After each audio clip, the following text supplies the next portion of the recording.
Have you ever experienced a moment when just one sentence could change your entire life? I had that moment on a Tuesday morning sitting in a black leather chair at a downtown Chicago bank branch, holding a folder that contained 40 years of my life. 40 years of work reduced to a few pages of statements, numbers, and one transfer order worth $450,000, my entire life savings. My name is Ann Miller, 61 years old. Until that day, I believed that being a mother meant giving everything even when your child trampled your dignity without a hint of remorse. For decades, I thought maternal love was unconditional, that children would always value and protect it. I was wrong. When my phone buzzed, I saw my only son's name, Daniel. I had raised him alone after my husband John passed away when Daniel was 9. My heart beat faster, not out of worry, but because it was rare for him to reach out first. Since marrying Emily, our conversations had grown distant and shallow, like when someone only remembers you when they need something. The message read, "Mom, about Emily's birthday dinner tomorrow night at Maple and Vine. Please don't come. Emily doesn't want you there. You make people uncomfortable. It's best if you don't show up." I read it once, twice, 3 times. The words didn't change, but my mind went blank. At that very moment, I was sitting across from the bank manager about to transfer $450,000 to complete the purchase of a luxury condo in North Ridge, Daniel and Emily's dream home. And right as I was signing the papers, my son sent a message telling me I wasn't welcome in the very family I had helped build.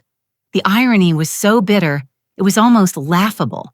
I was about to hand over every dollar I had ever saved to secure his home while being erased from his life.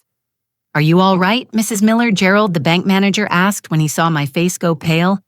I wasn't all right, but something inside me cracked open. For the first time, I understood the difference between being a mother and being a doormat. "May I make a phone call?" I asked, stepping into the private area. My hands trembled slightly as I dialed, not from fear, but from a slow, burning anger rising inside me. Daniel picked up. "Hey, Mom, you got my message right." His tone was light, as if crossing his mother's name off the guest list was nothing unusual. "I did, son," I replied. "I just wanted to be sure I understood it correctly." "Oh, Mom, don't be upset. Emily's just stressed. You know how she is. She's a perfectionist, and tomorrow she's hosting some important people, coworkers, clients. She just wants everything to be perfect. Perfect meaning a dinner without the mother who spent 30 years teaching school, then opened a small craft shop to pay for her son's tuition. So I make things less perfect," I asked quietly. "No, it's not like that, Mom. She's just afraid you'll feel out of place. Everyone there's from a different background, a different status." I repeated his words slowly, "A different status. And which one do I belong to in your eyes?" "Daniel, Mom, don't turn this into a big deal. Emily comes from a traditional family. They have a certain way of living and you're just simpler. Simpler." That word again, the polite way of making me feel small. "Don't worry, son, I understand." I said, "Great, I knew you would. We can do lunch Sunday. Just the 3 of us. Quiet and easy. A safe lunch with the embarrassing mother." "All right then. Goodbye, Daniel." I hung up and sat still watching people rush in and out of the bank, each busy with their own plans. And there I was about to give away my life's work to a son who saw me as an inconvenience. But something changed in that moment. It felt like a fog I'd lived under for years finally lifted. I realized my worth existed only when my wallet was open. I went back to Gerald's desk, mine clearer than ever. "I've changed my mind. Cancel the transfer." He looked stunned. "Ma'am, everything's ready. The sellers are waiting. It's a large amount, $450,000. Cancel it." "Are you sure there may be penalties for withdrawing?" "I'm absolutely sure." "May I ask why?" he said. I smiled. "Because I just realized I deserve more respect than this." As he turned to his keyboard, my thoughts drifted to the past. Daniel as a little boy sitting at the kitchen table doing homework while I graded papers late into the night. The nights I stayed up crafting handmade items to sell just to cover his school fees. The weekends I skipped rest to earn enough for his English classes. I remembered all the dinners I declined the movies. I never watched the dresses I never bought all, so my son would never feel deprived. "Mom, when I grow up, I'll take care of you," he once told me at 10, seeing me exhausted after a long day of teaching and sewing late into the night. "You don't have to, sweetheart," I had said. "Just love me, and that's enough." I was naive. I thought love meant gratitude, respect, understanding. For him, love was politeness between one bill and the next. "It's done, Mrs. Miller." Gerald said, "The transfer is canceled, your money's safe." "Thank you." I left the bank feeling strange. Not quite relieved, not sad either, but as if I'd finally woken from a long sleep, where I'd been used without knowing. In the car, I sat for a moment, then texted Daniel. "It's all right, son. Enjoy the dinner." Short. Calm, no anger. No explanation. Just acceptance that I was only welcome when money was involved. Driving home, I thought about all the signs. I'd ignored his visits, becoming rare the family gatherings. I wasn't invited to the conversations that made me feel like an outsider. I remembered last Christmas when I brought an entire homemade feast I'd spent 2 days preparing, and Emily opened the door saying, "Oh, Mrs. Miller, you shouldn't have. We already ordered catering. Now we'll have too much food," as if my love too had an expiration date. Or the time Daniel introduced me to a colleague. "This is my mom. She runs a small craft shop. Not the single mother who raised me with her own hands, just a small shop enough to erase every sacrifice." That quiet dismissal had chipped away at me like water eroding stone. First, "Mom, that place isn't really your style." Then, that restaurant's pretty upscale." And finally, "Mom, you make people uncomfortable." When I got home, I sat on the porch, the same spot where John used to read the paper every Sunday morning. If he were alive, what would he say? Probably that I'd endured too much for too long. He used to warn me, "Anne, you've got a kind heart, but don't let anyone use it against you." He'd always known my weakness, that I mistook love for endless tolerance. He tried to teach me that self-respect was part of love, but I thought that was selfish. Now I understood the line between kindness and foolishness, and I had crossed it long ago. The phone rang. It was Daniel. He must have already heard from the real estate office. "Mom, the company called. They said the transfer was canceled. Must have been a bank error." "Not an error, Daniel." Silence filled the line. "What do you mean, not an error? I canceled it." "You did? Why? Because I changed my mind." "Mom, that's ridiculous. We already planned everything. The house, the furniture, even the curtains Emily picked out. Your plans, Daniel, not mine. But you promised to help. And I have helped for 30 years now. I'm tired. Tired of being treated like a problem to fix instead of a mother to respect." The silence on his end told me he understood exactly what I meant. He knew that his text and my decision were connected. "Mom, the dinner thing has nothing to do with this. They're separate." "No, Daniel, they're the same. They're both about how you see me, how you treat me. We treat you fine. No, you tolerate me. That's not the same thing. You're being unfair. Unfair is getting a message that I'm excluded from my own family on the same day I was about to give away my life savings for your new home. But those two things aren't related. They are. They're both about respect, gratitude, and dignity. I didn't know then that canceling that transfer would only be the beginning, the start of a story far more complicated, filled with betrayal, shocking discoveries, and consequences I never imagined I'd be strong enough to orchestrate. A few weeks later, I learned something about my son that shattered everything I thought I knew about him and about myself. No longer burdened by the illusion of devotion from those who disrespected me, no longer pressured to be the perfect mother who gives endlessly without ever being seen. The next morning, I woke with a sense of freedom I hadn't felt in decades. The following day, Daniel called nonstop. I let every call go to voicemail. I needed silence to process what had happened and what it meant for my future. By late afternoon, Emily's messages began arriving. Polite at first, then frantic. "Mrs. Miller, can we talk?" There must be some misunderstanding. A misunderstanding. Cutting your mother-in-law out of your family. That's a misunderstanding. Days passed, then weeks. The calls faded. I returned to work at my small craft shop, Golden Hands, where I had turned my passion into a living after retiring from teaching. My best friend Linda, who owns the bakery next door, was the only one I confided in. "You did the right thing, Anne," she said one Saturday morning over coffee. "It's about time they learned you're not an ATM on legs." At the end of that month, I received an unexpected call, not from Daniel or Emily, but from Gerald, the bank manager. "Mrs. Miller, I need to see you in person. It's a delicate matter. I can't discuss it over the phone." His tone made me uneasy. We scheduled for Monday morning.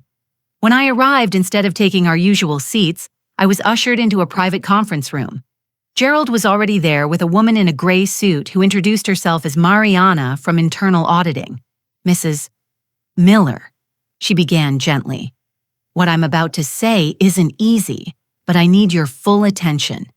My heart raced. I assumed it had to do with the canceled transfer, maybe a fee or some policy issue. "After you canceled the $450,000 transaction, our security system triggered a standard review," Gerald explained carefully. "We discovered an unusual withdrawal pattern. Small, regular transactions every month for 5 years. Withdrawals. But I haven't taken out any money." "Exactly." "That's what's strange," Mariana said, sliding a folder toward me. "We found transfers of about $2,000 each month to a business account, all bearing your signature." I opened the folder and stared at dozens of forms each, with a signature that looked almost identical to mine. Almost. The differences were subtle, but there. "That's not my handwriting." "We know," Gerald said. "Our handwriting specialists confirm they're forgeries. Sophisticated, but still fake." "What does that mean?" I asked, though part of me already knew.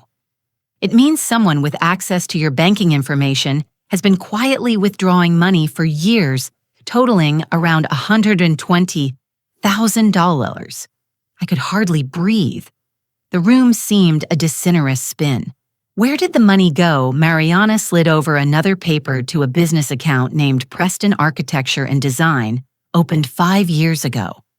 Preston, Emily's maiden name. The company she proudly claimed to have built from scratch. "Does your son have access to your account?" "Not officially," I said, "but he used to come with me to the bank. He knows everything. The account details the paperwork."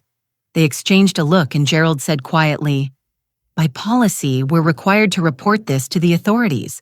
But since it involves family, I can give you 48 hours before we file." I left the bank on unsteady legs, my heart sinking. Not just because of the money, though $120,000 was a huge part of what I had worked for, but because of the betrayal, a deliberate theft carried out for years. My own son, the boy who once promised to take care of me, had been forging my name to send money to his wife. I drove to Grant Park without thinking, just needing air. Sitting on a bench overlooking the lake, I let the tears fall, not out of sadness, but fury. A deep, raw anger I'd never felt before. My phone rang. "Anne, where are you?" Linda's voice asked. I stopped by the shop. "Your clerk said you weren't there." "Linda, could you meet me by the lake? I need you." Less than an hour later, she was sitting beside me, quietly listening as I told her everything. When I finished, she took my hand. "What are you going to do?" A simple question, yet heavy. Take it to the police, maybe. But I knew how that would end. Daniel finded Emily pretending innocence, and me becoming the pied mother who turned in her own son. "I think I'm going to teach them a lesson," I said, surprising myself with how calm I sounded. What kind of lesson, I don't know yet, but one they'll never forget. In the days that followed, an eerie calm took over me. I called Gerald and asked for one more week before he filed the report. "I'll handle it myself," I told him. He hesitated, then agreed. That entire week, I studied everything about Emily's company, clients' projects, finances. I visited their small office in Lincoln Park, observed their routines, tracked their debts and contracts. Knowledge is power, and I was gathering every piece of it. On the 4th day, I met Mr. Lawrence Barnes. He walked into my shop looking for a retirement gift for his secretary. "I want something that shows appreciation and dedication," he said. While helping him choose, I learned he was a corporate and criminal attorney. A perfect coincidence. When he paid, he handed me his business card. "If you ever need legal advice, I'd be happy to help." "You have a wonderful store." I slipped the card into my pocket. That evening, while writing out my plan, I realized I needed someone like him to make sure everything I was about to do stayed within the law. The next day, I called Mr. Barnes and set up a meeting. After I explained my situation, he said, "What you're planning isn't conventional, but if we handle it correctly, it won't break any laws. We'll make sure you're protected." With his guidance, I prepared 3 documents: a detailed report of the embezzlement, a written confession of complicity, and a transfer agreement assigning full ownership of Preston Architecture and Design to me. Everything was executed legally, even if the path there wasn't exactly moral. The next step was the invitation. I called Daniel on a Thursday evening after 2 weeks of silence. "It's Mom." He sounded surprised. "Mom, are you okay? I've been worried. You just disappeared." "I'm fine. I just needed time to think things through." "I understand," he said carefully, as if stepping on thin ice. "I've thought about everything. The apartment, all of it," I told him. "Maybe I overreacted. I want to talk to you and Emily in person. Maybe we can start over." His voice softened relief seeping in. "Of course, Mom. Whenever you want, we can come to your place or you can come over to ours." "Actually," I said, "I think we should meet somewhere neutral, maybe dinner at Maple and Vine." I remember that's Emily's favorite place. There was a short silence. He must have caught the irony in my suggestion. The very restaurant where they once told me not to come. But the thought of regaining the money for the apartment must have outweighed his discomfort. "That's perfect, Mom. Emily will love that." "Good. I'll make the reservation for Saturday night. Thank you for reconsidering, Mom." I hung up feeling a mix of sadness and resolve. My only son was about to face the truth, but there was no turning back. Some wounds run too deep for forgiveness. 2 days later, every detail of the plan was ready. I booked a quiet corner table at Maple and Vine, worked with Lawrence to finalize the paperwork, and rehearsed every word I would say. I asked Linda, my closest friend, and the one who knew everything, to be nearby in case I needed support afterward. That Saturday night, I dressed neatly, not to impress, but to feel strong. I chose a dark blue dress with a simple cut, the silver earrings my late husband John had given me on our last anniversary, and a soft red lipstick. I wasn't dressing up for them. I was dressing for battle. I arrived 20 minutes early. The waiter led me to the reserve table in the corner overlooking the garden sparkling with string lights. At 8:00 p.m. sharp, I saw Daniel and Emily walk in. He was punctual as always, a habit I had taught him since he was little. I watched as they approached. Daniel looked tense but tried to appear hopeful. Emily smiled perfectly, but her eyes were cold. She wore a fitted black dress, delicate jewelry that I knew for certain had been bought with my money. "Mom," Daniel hugged me tightly. "It's wonderful to see you again, Mrs. Miller," Emily said, shaking my hand politely. "You look lovely tonight." "Thank you. Both of you do too." We sat down and ordered drinks. I asked for a glass of red wine, something I rarely drank. But tonight, I needed courage. At first, the conversation was stiff. They talked about the weather, the food small talk. I deliberately avoided mentioning money or the apartment, letting them grow uneasy on their own. After the main course was cleared, Daniel finally spoke. "Mom, about the apartment, we wanted to say we understand your reaction. That text was awful. The timing was bad." "We're really sorry," Emily chimed in. "Yes, Mrs. Miller, it was my fault. I was stressed about everything and spoke without thinking. Of course, you're always welcome in our home." "I understand," I said calmly, taking a sip of wine. "Everyone makes mistakes." Daniel took a deep breath about the apartment deal. The developer agreed to reinstate the contract with only a small penalty. But actually, I interrupted gently. I've thought about it and I've decided to help you both buy the house. Their faces lit up, visible relief washing over them. Mom, that's wonderful. I don't know how to thank you. It matters to me too. I smiled. Family is still family. I reached into my purse and pulled out a black folder. I also brought a few papers so everything is clear this time. Daniel frowned slightly. Mom, that's not necessary. We can just go to the bank.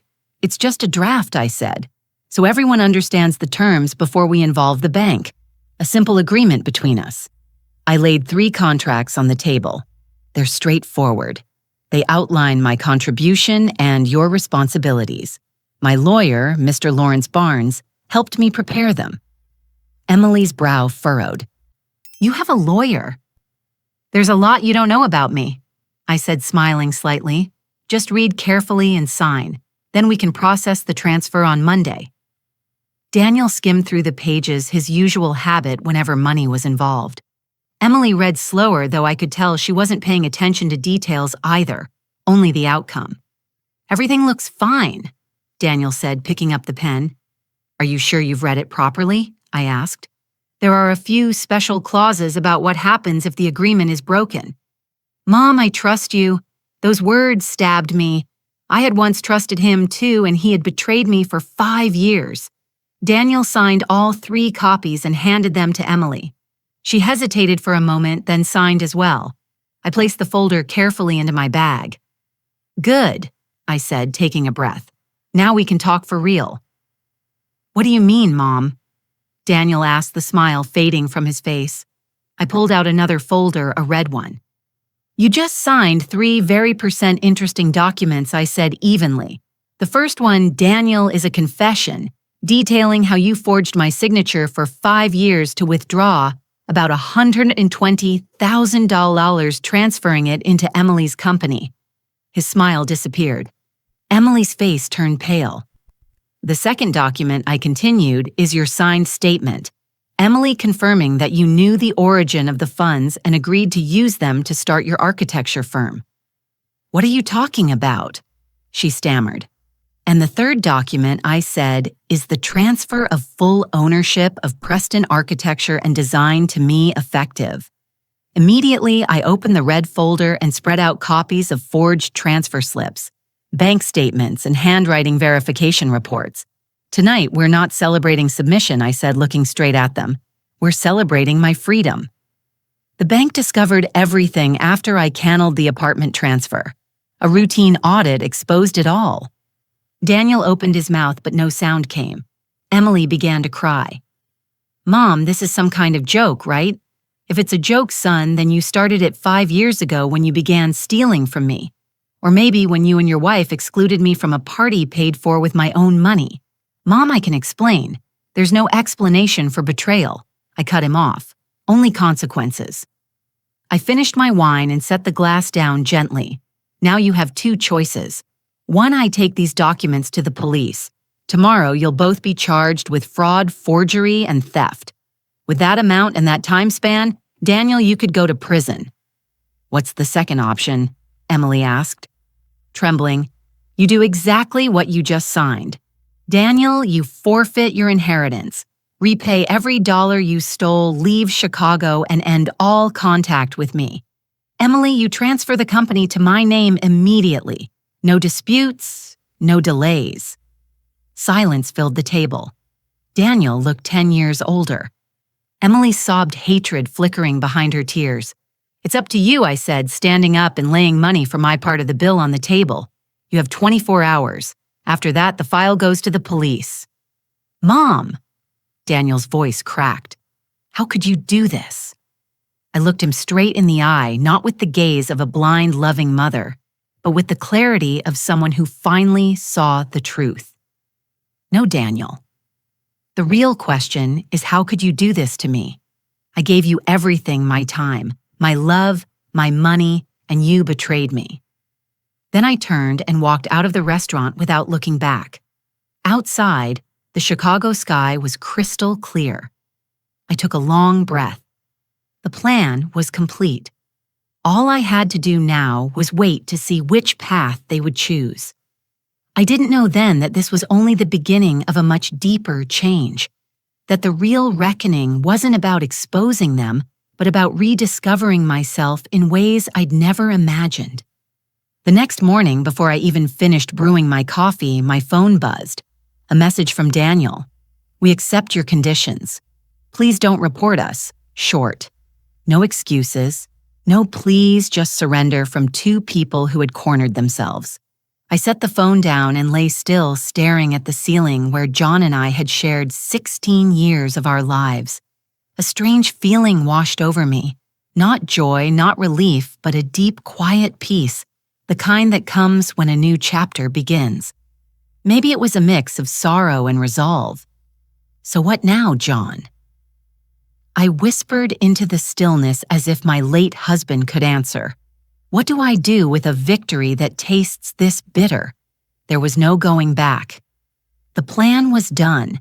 The papers signed, and a new phase of my life was about to begin, one I had never envisioned. On Monday morning, I met with Lawrence at his downtown Chicago office, a sleek glass building that reflected the city's skyline. He shook my hand calm, but sharpied. "So they agreed to the terms," he said as he sat behind his large wooden desk. "I'm not surprised. The alternative was far worse for them. What do we do next?" I asked, feeling strangely empty despite the triumph. "Now we carry out every clause carefully," he said, opening the folder. "First, the company transfer. I've scheduled the notarization for tomorrow morning. Emily must be present." "She'll be there," I said firmly. The fear of public exposure would ensure her compliance. Next, the repayment. $120,000 is a lot. I doubt they can pay it all at once. I've planned for that. I said the contract includes a 24-month repayment plan. Good. And leaving the city, I gave them 30 days, enough time to relocate. Lawrence studied me for a moment. "Mrs. Miller, I've been doing this for over 30 years. I've seen families destroyed for far less. Are you sure you want to sever all ties with your son? You still have time to reconsider." I went silent. Was I truly ready to cut the last thread connecting me to my only child? The answer came clear, painful and final. When I discovered the embezzlement, I realized that was just the surface.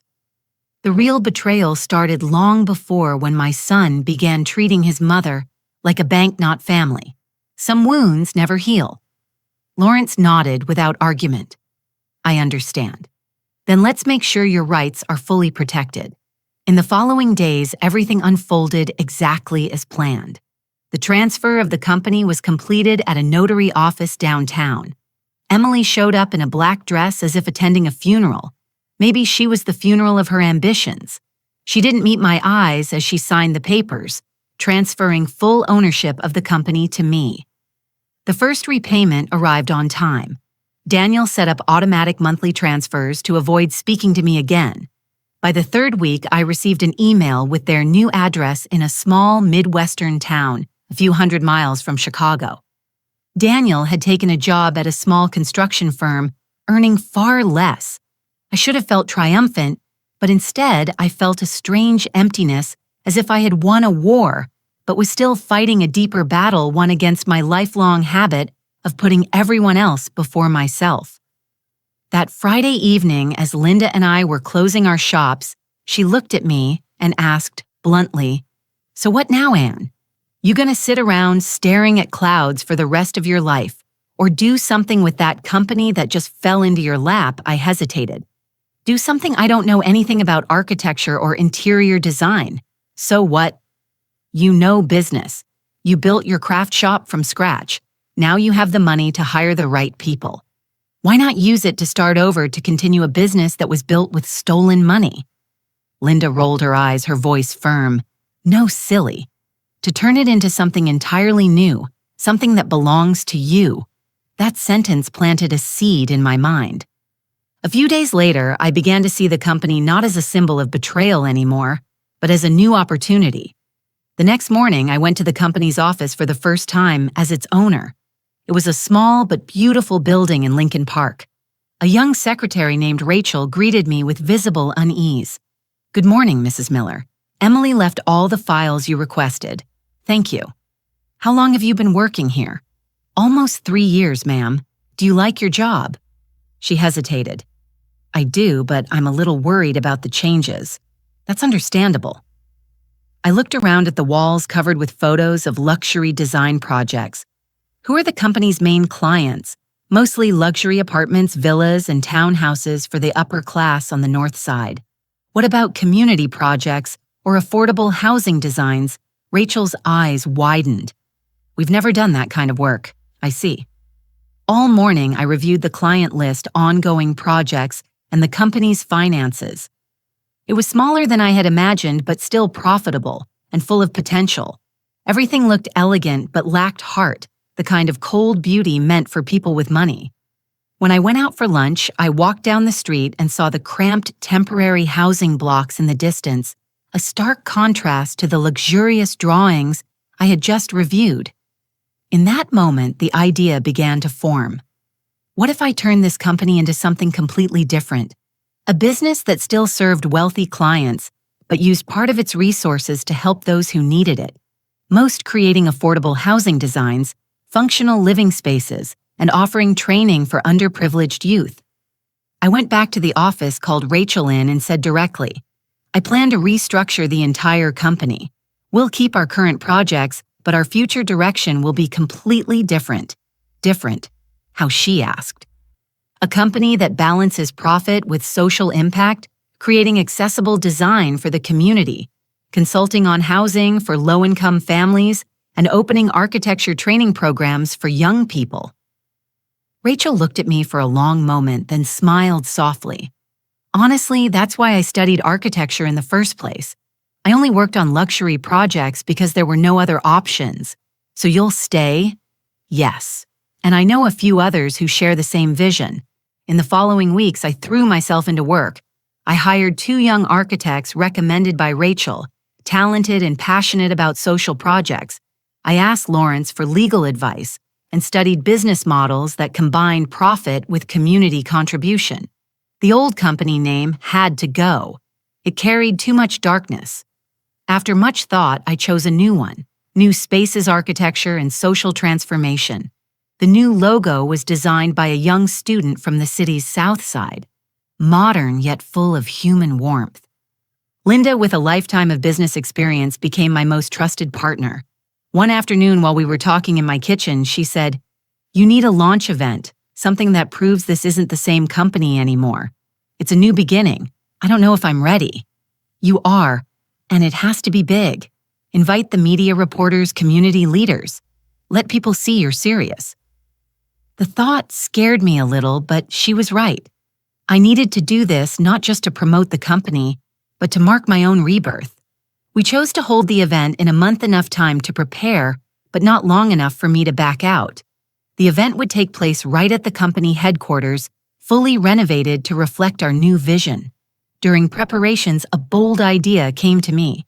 I sent formal invitations to Daniel and Emily. "Are you sure?" Lawrence asked. "That's a bit provocative." "No," I said, "it's a statement. I want them to see that from the ashes of betrayal, I can build something good. That the money they once took is now serving a higher purpose." He didn't approve, but he respected my decision. The week of the event passed like a whirlwind. Renovations finished just in time. The catering team was hired from a culinary training program for disadvantaged youth. The guest list grew longer than expected, including many curious about the 61-year-old woman making waves in Chicago's architecture scene with a new vision. A local TV station even requested a live interview during the event. "You'll do great," Linda reassured me. "Just speak from the heart." On the morning of the event, I woke before dawn. Sitting on my porch, I watched the city slowly wake and thought about how far I had come, from a retired teacher pied by her own son to a woman launching a company with a social mission. From victim to leader, I chose a blue suit I had bought especially for that day, not to impress, but to feel steady and confident. I put on small silver earrings and light makeup. When I looked in the mirror, I saw a woman I barely recognized, not because of how she looked, but because of the energy radiating from her, a mix of strength and calm I had never felt before.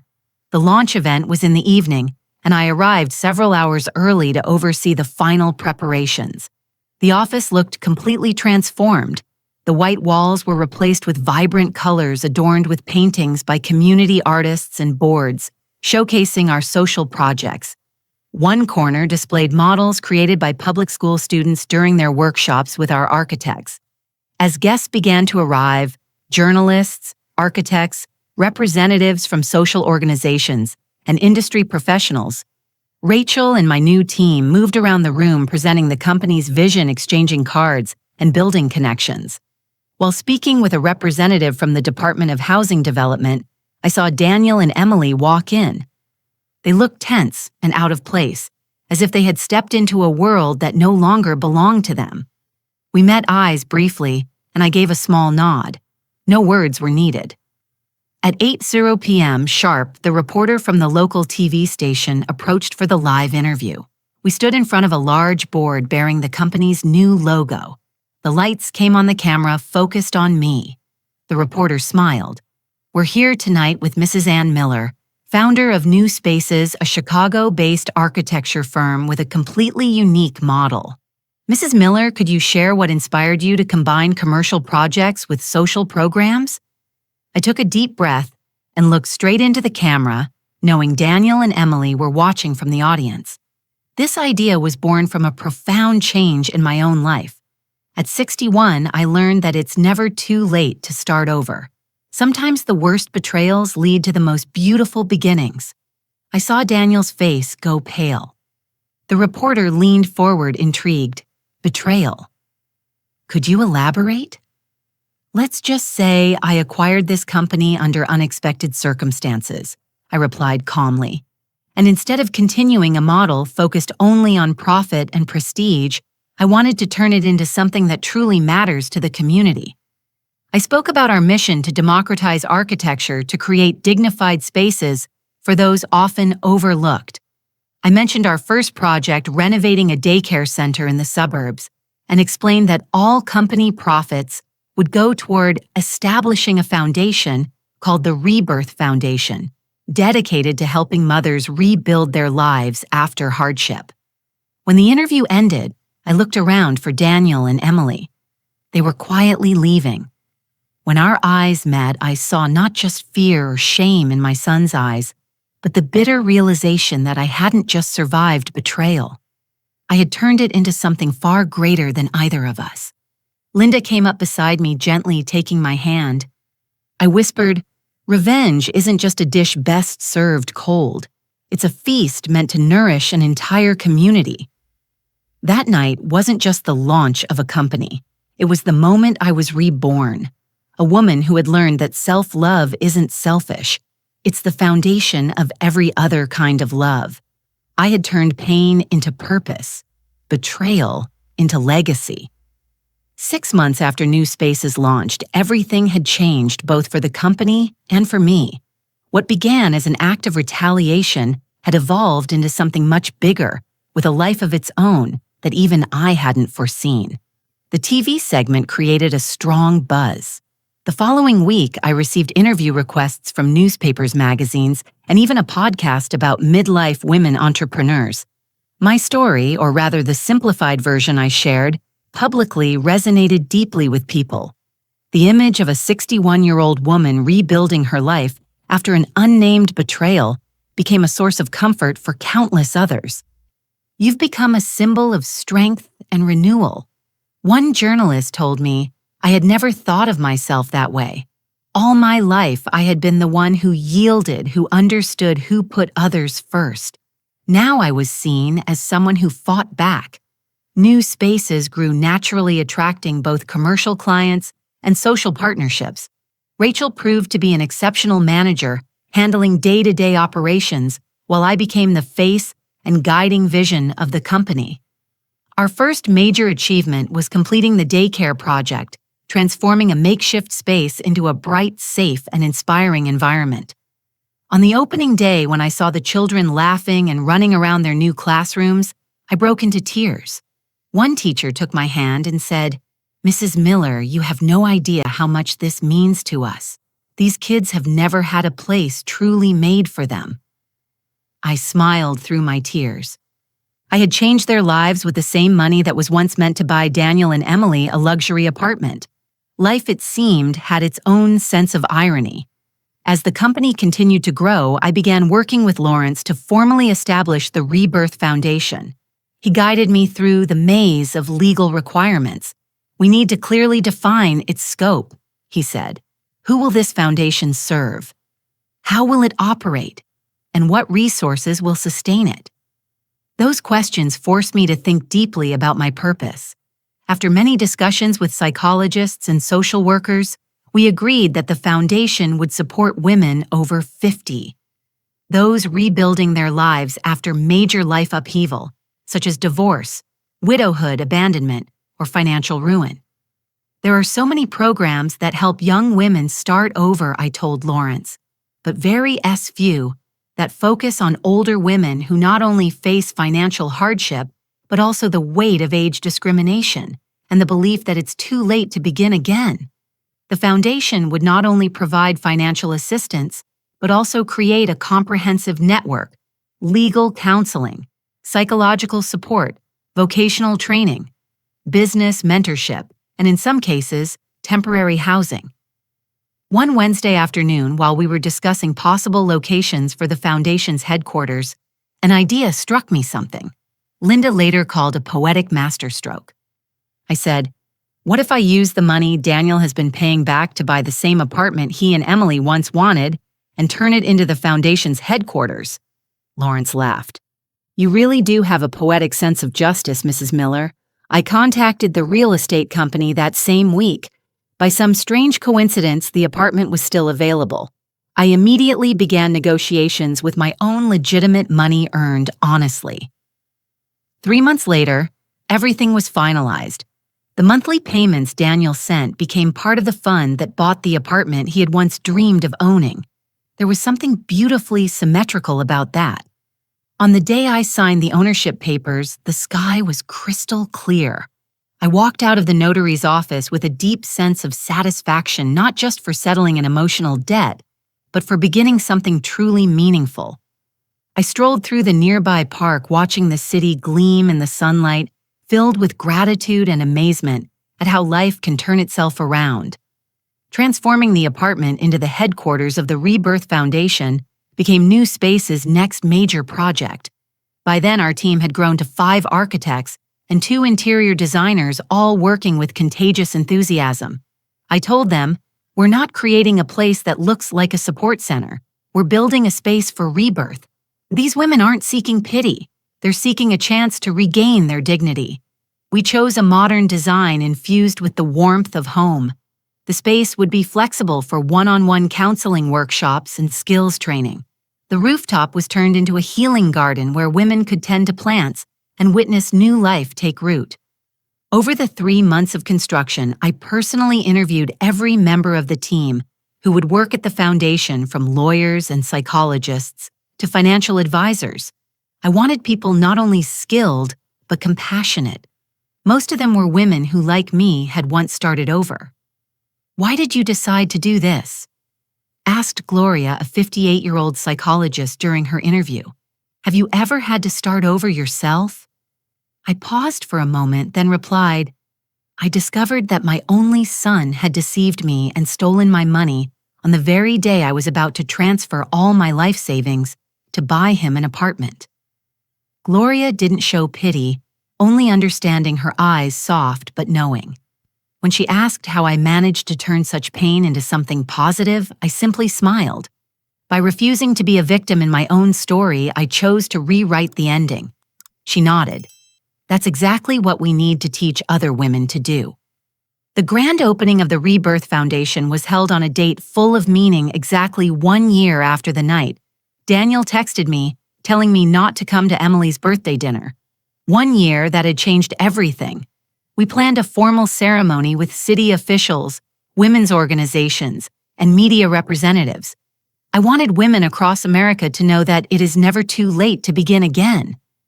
The day before the opening, I received an unexpected call from the state where Daniel was living. Mom. His voice was rough and tired. It's me. My heart tightened. We hadn't spoken since that night at the restaurant almost a year ago. Hello, Daniel. I read about your foundation at the apartment Emily and I were going to buy. That's right. The opening is tomorrow. There was a long silence. I waited without prompting. I'd like to come, he said finally. I just want to see for myself what you've turned all this into. I hadn't expected that. Of all the possibilities I had ever imagined for my son, this one had never crossed my mind. Why, I asked? Because I need to understand how you turned our tragedy into something bigger than both of us. I thought for a moment. I had never planned to let him attend such an important day, but maybe there was meaning in letting him witness the outcome of his own betrayal. You can come, I said, as a regular guest. No special attention, and Emily must not be with you. We're no longer together, he said quietly. 4 months ago, she said she couldn't live with a man who had lost everything, money, status, and his mother. Part of me felt satisfied. Emily had finally shown her true colors, but another part, the mother still inside me, felt a faint ache of sympathy. I'm sorry, I said, unsure if I meant it. Don't be. You were right about her, right about things. The next morning, the sky over Chicago was bright and blue, as if the city itself wanted to celebrate with me. Everything in the Rebirth Foundation headquarters was perfect.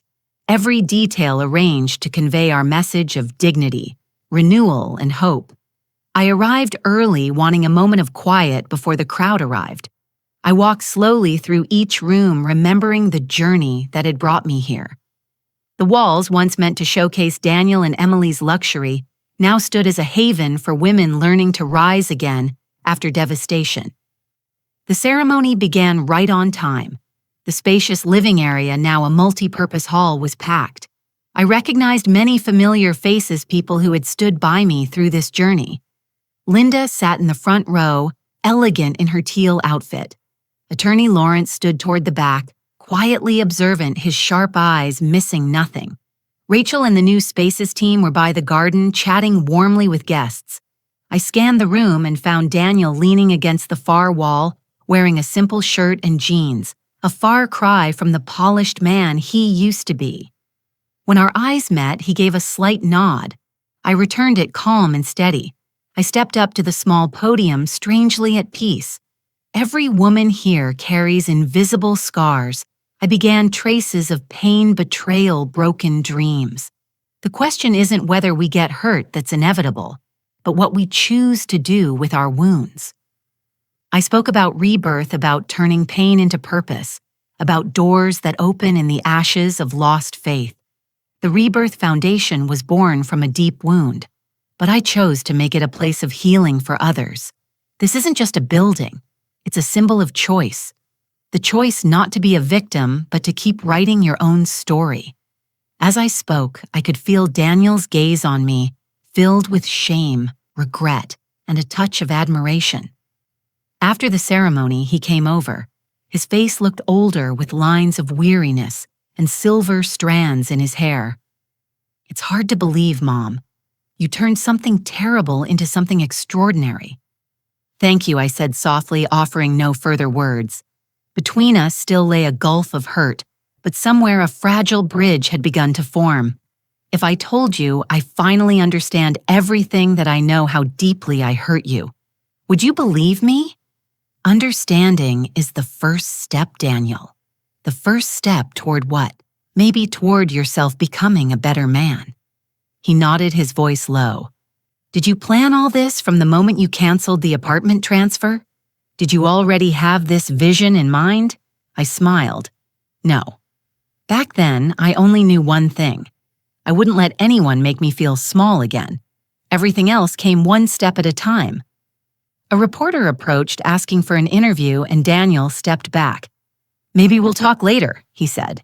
Maybe, I replied, making no promises. While I was answering the reporter's questions, I saw him slip quietly out of the hall. I didn't know if we would ever truly reconcile. but I realized I wasn't living for revenge anymore. I was living for purpose. That afternoon, after all the guests had left, I went up to the rooftop garden glowing in the sunset.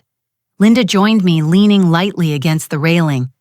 "Anne, when you told me about Daniel last year, I thought you'd never recover. But look at you now, strong, peaceful, more alive than ever." I smiled. I've learned that the best revenge isn't making someone suffer. It's using the pain they caused to become someone they never imagined you could be. A year later, the Rebirth Foundation celebrated its first anniversary.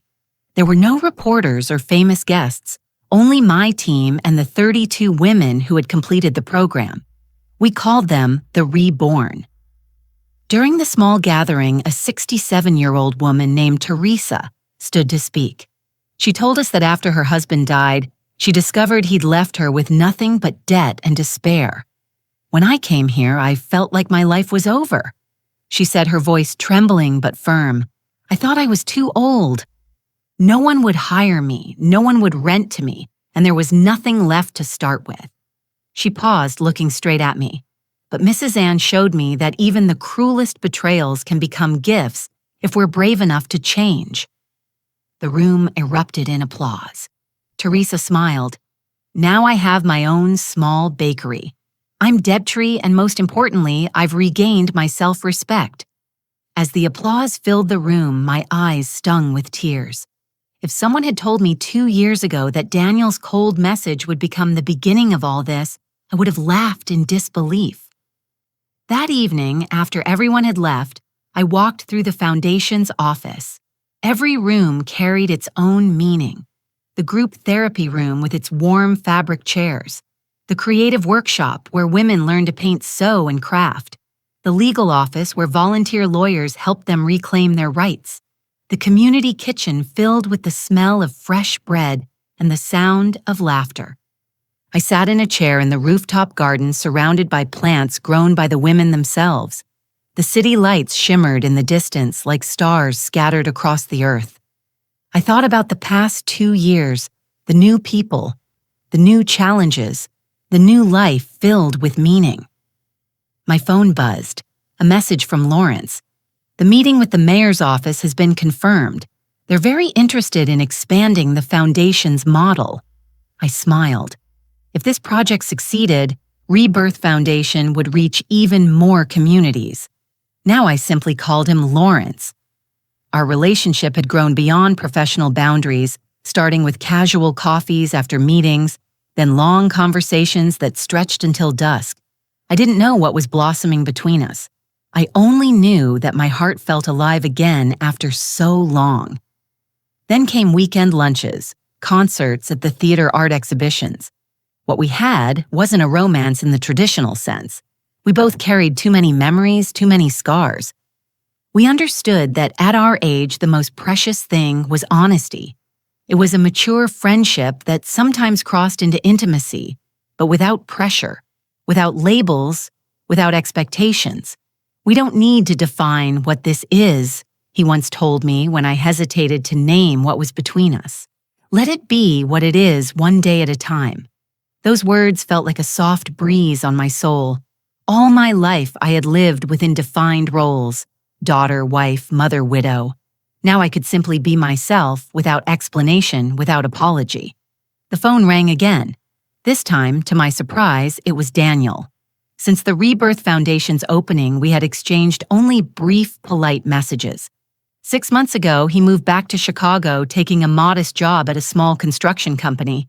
Occasionally, he sent greetings, birthday wishes, or shared articles about the foundation. "Mom, I heard you're meeting with the mayor's office tomorrow. I just wanted to wish you luck. I know how important this expansion project is to you." I was a little surprised he knew the information hadn't been made public yet. Perhaps Lawrence had mentioned it. They sometimes cross paths professionally. I hesitated before replying. Even though the wound had healed, it still left a faint ache. I wasn't sure how to face this version of Daniel Humbler, more self-aware, trying to make amends. "Thank you, son. I truly appreciate that," I texted back. After a few seconds of thought, I added another line. If everything goes well, we'll need an architect for the new centers, someone who understands the spirit of the foundation. The reply came almost instantly. It would be an honor to contribute even in a small way. I stared at the screen, flooded with conflicting emotions. Part of me was still cautious, but another part, the mother, wanted to believe my son could change. I set the phone down. Some decisions need time and distance to be made wisely. The meeting with the mayor's office the next day exceeded all expectations.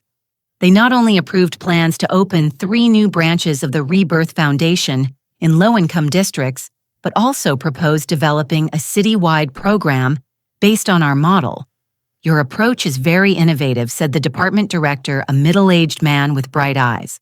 "Most women's programs focus on victims of domestic violence or young mothers. You chose to help mature women rebuilding their lives, and the results are remarkable." I left City Hall feeling like I was walking on air. Lawrence walked beside me, smiling. "You deserve this, Anne. This is a turning point. We chose a small Italian restaurant to celebrate. When our glasses of Prosecco clinked together, I suddenly realized how completely my life had changed. 2 years earlier, I had been a woman ignored, valued only for the money I had. Now I sat across from a man who saw me for who I truly was, celebrating an achievement that could change hundreds of lives. "What are you thinking about?" Lawrence asked, noticing my silence. "I'm thinking about how life can completely turn around because of one moment, one decision." He nodded instantly, knowing I meant that fateful morning at the bank. "What I admire most about you," he said, "isn't just that you turned betrayal into something good, but that you did it without letting hate consume you." I smiled. I realized that if I kept feeding resentment, I'd still be letting them control me even after they were gone. I didn't want to give them that power anymore. After lunch, we walked around the historic downtown area discussing the next steps. More staff, more volunteers, more funding. I mentioned again that we needed the right architect, and Lawrence asked directly, "Are you considering giving Daniel that chance?" I answered with a soft smile. "I'm considering it. Still not sure. He's been trying to make things right. Lawrence said he's living simply working hard and making his payments on time. Are you ready to trust your son again?" I stopped walking. "I don't know. Maybe forgiveness is a journey, not a destination." Lawrence nodded. "Sometimes giving someone the chance to redeem themselves can save them just as you saved yourself." That night, I sat alone on the balcony watching the Chicago lights shimmer across the river. I stayed up late thinking about what he had said. The next morning, I knew what I needed to do. I called Daniel. "Can you come to the foundation this afternoon? I'd like to talk to you about a professional opportunity." "I'll be there," he said without asking for details. At exactly 3:00 p.m., he arrived. Punctuality had always been something we shared. Daniel walked into the bright meeting room carrying a folder like a shield. "Thank you for seeing me. Sit down. Would you like some coffee?" "Yes, please." I poured 2 cups, gathering my thoughts. "As you know, the foundation is expanding. We're partnering with the city to open 3 new branches in the suburbs. I read the article this morning." "That's amazing, Mom," he said sincerely. "We need an architect who understands the foundation's spirit, someone who can turn an ordinary space into a place of healing and renewal, someone who can do more with limited resources." Daniel nodded, his eyes lighting up with hope. I continued, "I've thought a lot about this. These buildings must be both practical and symbolic. They need to tell the story of these women from collapse to rebirth. An inspiring concept," he said, "architecture as a form of storytelling." "Exactly," I replied, "and I want you to lead the project." He froze, his eyes wide, then glistening. I don't know what to say. This is an opportunity I don't deserve. It's not about deserving." I said, "If we're being honest, you're right. You don't. But this isn't about that. It's about being the right fit.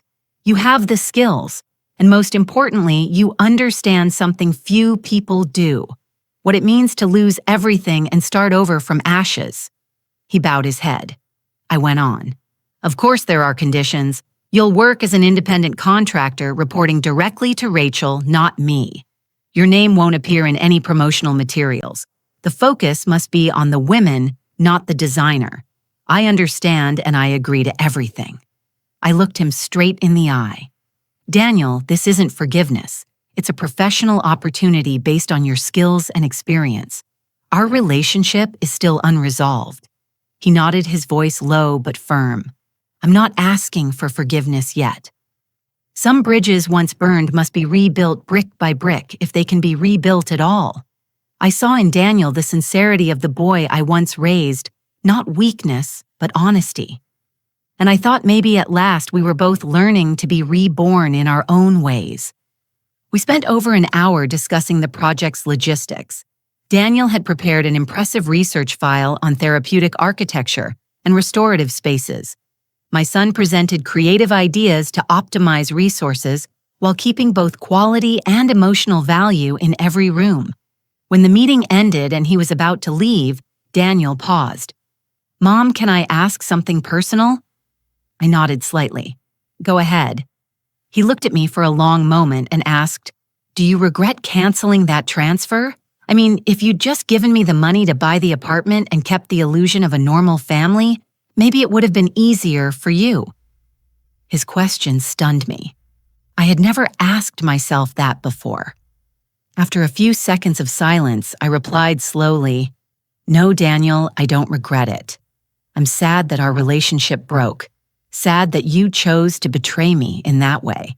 Sad that we both suffered, but I don't regret the decision I made that morning at the bank. That was the first time in my life I truly chose to love myself. Daniel nodded, his eyes downcast. Thank you for being honest and for this chance. After he left, I sat in silence reflecting on our conversation. The road ahead was still long for the Rebirth Foundation and for any hope of reconciliation between us. But I believed, as he had said himself, that maybe things really could be rebuilt one brick at a time. That evening, over dinner with Lawrence at my apartment, I told him about my decision. He smiled, pouring more wine. I think you made the right choice for the foundation, and maybe for both of you. I nodded softly. Maybe. Time will tell. Lawrence looked at me with warmth. What I admire most about you, Anne, is your ability to turn endings into beginnings. I smiled. Over the past 2 years, my life had turned a page, from pain to purpose, from betrayal to transformation, from the end of one chapter to the start of another, more honest and complete one. Daniel's message that year, the one disinviting me from his wife's birthday dinner, sent just as I was about to transfer all my savings to buy them an apartment, should have been just another humiliation in a long line of hurts. But instead, it became the turning point that woke me up. The real revenge wasn't making Daniel or Emily suffer, though I admit there were moments when watching them face consequences brought some satisfaction. The real revenge was becoming the woman they never believed I could be. I turned the apartment that was supposed to symbolize their status into a center that helps women rebuild their lives. I turned the money they stole from me into funding for new beginnings. That was the sweetest revenge, realizing that in my 60s, my life was far from over, and the most meaningful chapters had only just begun. Now at 64, I can say that the past 3 years have been the most transformative of my life. It all began with that cruel message, "Mom, you're not invited. My wife doesn't want you there." Those words broke my heart, but they also opened my eyes. I realized I had been nothing more than a walking wallet needed only when money was involved. That day at the bank branch, I looked at the computer screen and canceled the transfer. I had no idea that decision would expose years of secret withdrawals Daniel had made from my accounts. I couldn't have imagined that the victim would become the author of her own story, or that from those ashes something like the Rebirth Foundation would emerge. Life is strange. What was once meant to be a luxury apartment for my son and his wife is now the heart of a foundation that helps middle-aged women rebuild their lives. The company Emily built with my stolen money now helps sponsor our community design projects focused on humane architecture. Every brick in the foundation, every smile of a woman we've helped, every new center opened in a struggling neighborhood, all of it is a louder answer than any act of retaliation. My relationship with Daniel is still under reconstruction. There are no miracles, and forgiveness hasn't fully come. Some wounds take a long time to heal if they ever do, but there is room for hope for rebuilding step by step, brick by brick, just as he said. Daniel's contributions to the Foundation's architectural projects have been admirable. I can see real change in him. Emily left when she realized there was no more wealth or status to cling to, just as I once predicted. As for me, I've discovered parts of myself I never knew. Anne, the leader, the visionary, the woman who can stand before a crowd and inspire. Anne, the 64-year-old woman in a mature mutual relationship with Lawrence, free of labels, filled with peace. And Anne, the woman who finally understands that loving yourself isn't selfish. It's the foundation of every other kind of love. If you're listening to this story and see a piece of yourself in it, if you've ever been used, dismissed, or pushed aside by those who should have valued you, I want you to remember this. It's never too late to start again. It's never too late to say no to disrespect and yes to yourself. You may not start a foundation like I did, but I promise that the moment you put your dignity first, something miraculous will happen. Doors you never knew existed will open. Genuine people will appear. And one day you'll realize that maybe the best chapters of your life are still waiting ahead. Telling the story hasn't been easy. I've had to touch old wounds, relive pain I thought had faded, but I share it because I know there are many women out there like me. Women who once confused sacrifice with love, who thought their worth had expired. To every one of you listening, I want to say your story isn't over. That period at the end of your sentence is just the beginning of a new chapter 1 that might be deeper than anything you've written before. I want to hear from you. Have you ever had a turning point that made you rethink how you love live or treat yourself? Share your story in the comments, because your words might be the light someone else needs to find their way. And if you'd like to keep walking this journey with me, where every story is a lesson and every pain an opportunity to grow, stay with us and listen to the next chapters together. Because sometimes the most beautiful things only begin when we dare to rewrite our own lives.